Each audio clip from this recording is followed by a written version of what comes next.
Diplomado en Educación Superior. Módulo 1. Tendencias pedagógicas contemporáneas. Primera semana. Unidad 2. La escuela nueva. La escuela nueva. 1. Definición.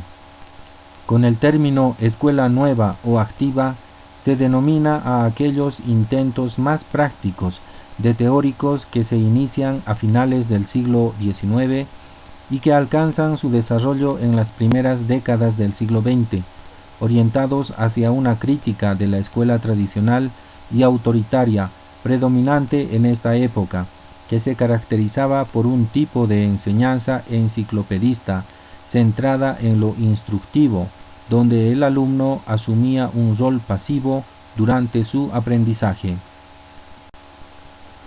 1.1. Desarrollo de la escuela nueva. La escuela nueva, como tendencia pedagógica que se desarrolla casi simultáneamente en diferentes países capitalistas, Estados Unidos, Inglaterra, Francia, Suiza, Italia, Bélgica, Alemania, entre otros, resaltó el papel activo que debe tener el estudiante, transformó las funciones que debe asumir el profesor en el proceso educativo y mostró la necesidad y posibilidad de cambios en el desarrollo del mismo. Este nuevo movimiento educativo constituye un reflejo de los profundos cambios y transformaciones socioeconómicas ocurridas y de las ideas filosóficas, psicológicas y pedagógicas que se desarrollan en este periodo. Si bien la enseñanza de los siglos XVIII y XIX posibilitó como requerimiento de la gran industria ampliar el nivel de calificación de un número mayor de ciudadanos en comparación con épocas anteriores, las contradicciones que emergían del sistema capitalista en los albores del siglo XX exigían cambios en la escuela. Se aspiraba a lograr, a través de la educación, una mayor participación y compromiso del ciudadano con el sistema imperante. Se pensaba que la satisfacción individual traería aparejado el equilibrio social, la eliminación de las contradicciones de clases y las clases mismas. Las corrientes positivistas, empiristas y pragmatistas predominantes en esta época resaltaron en el conocimiento humano el estudio de los hechos, el papel de la experiencia y se asumió como criterio de verdad el concepto de utilidad. 1.2. Principales gestores. En el surgimiento y desarrollo de la escuela nueva fueron relevantes las ideas pedagógicas sostenidas desde siglos anteriores por importantes pensadores como Juan Amos Comenius, 1592-1670, Juan Jacobo Rousseau, 1712-1778, y Pestalozzi, 1746-1827, así como los progresos que tuvieron lugar a fines del siglo XIX y principios del XX en el campo de la psicología, con la aparición de la teoría de la Gestalt y el propio psicoanálisis. John Dewey, 1859-1952, filósofo y pedagogo norteamericano, es considerado por muchos autores el principal progenitor de este movimiento. Según Dewey, el interés principal de la educación debe ser el niño, por lo tanto, el punto de partida de ella debe estar dado por los intereses de los alumnos, por sus fuerzas interiores. La postura principal de John Dewey se basaba en que sólo se podría alcanzar la plena democracia a través de la educación. Escribe el libro Democracia y Educación. 1.3. John Dewey y la definición de educación. Para Dewey, la educación es un proceso social a través de la cual la sociedad transmite sus ideales, poderes y capacidades con el fin de asegurar su propia existencia y desarrollo. Según Dewey, en la escuela como institución social se deben concentrar los medios que contribuyen a que el niño aproveche los recursos que trae al nacer, así como para que utilice sus capacidades con fines sociales. 1.4. Principales características. La escuela debe formar al joven para vivir dentro de su medio social, debe tener un sentido democrático, propiciando la colaboración y ayuda mutua. Por ello, la escuela debe ser comunidad en miniatura. Propugnaba la importancia de la educación laboral, del trabajo manual, del uso de herramientas, del juego, de las actividades recreativas.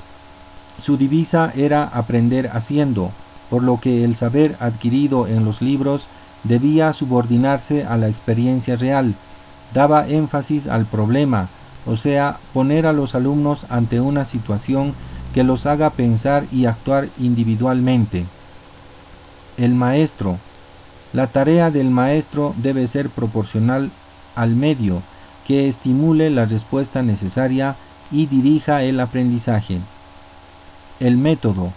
Que el alumno tenga una situación de experiencia directa, que se plantee un problema auténtico, que posea la información y haga las observaciones necesarias para tratarla, que las soluciones se le ocurra al alumno, que tenga oportunidades y ocasiones para comprobar sus ideas por sus aplicaciones. 1.5.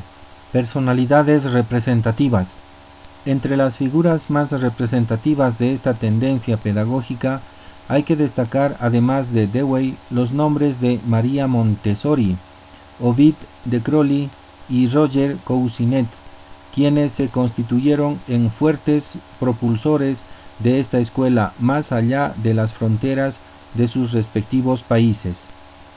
María Montessori, 1870-1952, italiana, de profesión médico, trabajó inicialmente con niños anormales y deficientes mentales, interesándose en la búsqueda de medios que permitieran a los niños menos dotados intelectualmente su recuperación e inserción social. Posteriormente fundó las casas para niños normales de edad preescolar y escolar en 1907, donde le presta una atención especial al desarrollo intelectual, particularmente al desarrollo de los sentidos, para lo cual elabora un material especializado. María Montessori escribió el libro El método de la pedagogía científica, partiendo de la observación y del método científico. Ovid de Crowley, 1871-1932, médico belga, crea en 1901 un instituto de enseñanza especial, elaboró su método educativo con niños anormales, que posteriormente perfeccionó con niños sin problemas. Un principio fundamental del sistema pedagógico de Crowley es el considerar la educación individual para cada niño sobre el punto de vista físico y psicológico. Considera que el proceso educativo debe subordinarse a la evolución de los intereses naturales del niño y que éste debe ser educado en completa libertad, de manera que se puedan manifestar las virtudes de su naturaleza. Para esto se hace necesario ubicar al niño en un régimen de actividad libre y de trabajo creador. De Crowley fundamenta la educación a partir de las siguientes necesidades de los niños: necesidad de alimentos, necesidad de protegerse de la intemperie, necesidad de protegerse del peligro, necesidad de actuar y trabajar para producir los medios que satisfagan las necesidades anteriores.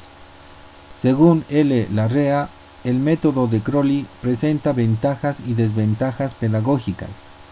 Ventajas: el aprendizaje en situación real, la adaptación a la psicología del niño, actividad y alegría en el trabajo escolar, autonomía y libertad de los alumnos con guía del profesor. Desventajas: el carácter intelectualista de su proceso didáctico, la facilidad con que degenera en formulismo, rutina cuando no se comprende bien su sistema, falta de sentido verdaderamente social, preocupación individualista.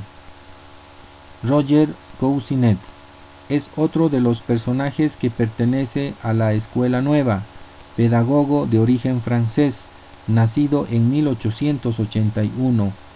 Fue creador de la Escuela Nueva Francesa, destacó la importancia del método de trabajo libre y cooperado en los grupos de trabajo, intentando superar el individualismo exagerado que había caracterizado los primeros momentos de este movimiento.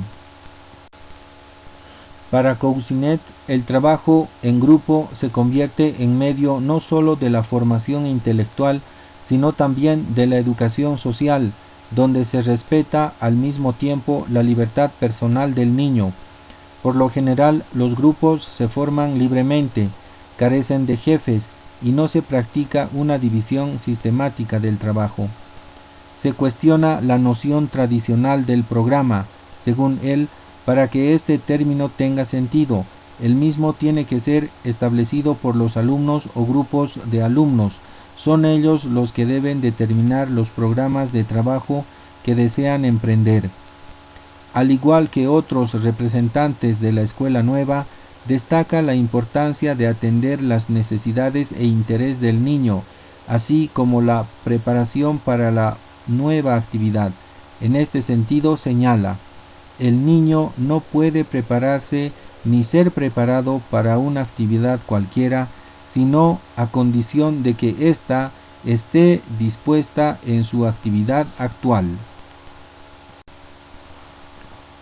1.6 Características del movimiento de la Escuela Nueva. Concepción de la infancia y su repercusión en la educación. El niño ocupa el centro de toda la organización educativa. Concepción del profesor y su papel en la educación. El profesor tiene la tarea de movilizar y facilitar la actividad natural del niño, tanto física como intelectualmente. Renovación metodológica. 1. El niño puede moverse libremente por el aula, hablar, realizar distintas actividades productivas. 2. La educación debe basarse en los intereses infantiles. 3. El sistema educativo debe adaptarse a las particularidades individuales de los niños. 4. Se enfatiza la enseñanza socializada como complemento de la individualización. 5. Se proclama la necesidad de organizar los contenidos de la enseñanza en forma globalizada. La realidad aparece como un todo. Considera imprescindible la colaboración escuela-familia. La educación no es responsabilidad exclusiva de la escuela, sino de la sociedad y la familia. 1.7 Vigencia actual y debilidades de la Escuela Nueva. Vigencia actual, incluso en la educación superior. 1. Los métodos activos en el proceso de enseñanza-aprendizaje. 2. Enriquecimiento y desarrollo de los medios de enseñanza. 3. Vinculación entre la escuela, la naturaleza y la vida social. 4. Modelos curriculares que tienden a la globalización. 5. Valor al alumno como sujeto de su propio aprendizaje. Debilidades. 1. Al sostener su quehacer práctico, predominó más una posición biologicista, explicable por el origen profesional de muchas de sus figuras prominente, que la sistematización teórica requerida desde el punto de vista psicopedagógico. Se absolutizó el valor de la experiencia, de la empiria, en relación a los niveles teóricos del conocimiento. Hubo una concepción estrecha acerca del activismo requerido por el alumno, predominando una visión exclusivamente motriz de la acción, no preocupándose por las acciones y operaciones del pensamiento. 4. Se subestimó el papel de la dirección en el proceso de enseñanza-aprendizaje, caracterizándose el mismo por un excesivo espontaneísmo en dependencia de las necesidades e intereses de los alumnos, lo que dañó, entre otros aspectos, los objetivos fundamentales por los cuales se organiza socialmente la educación. 5. Se requería de un personal altamente calificado y de condiciones materiales especiales que resultaban muy costosas en este tipo de enseñanza. Fin de la unidad 2.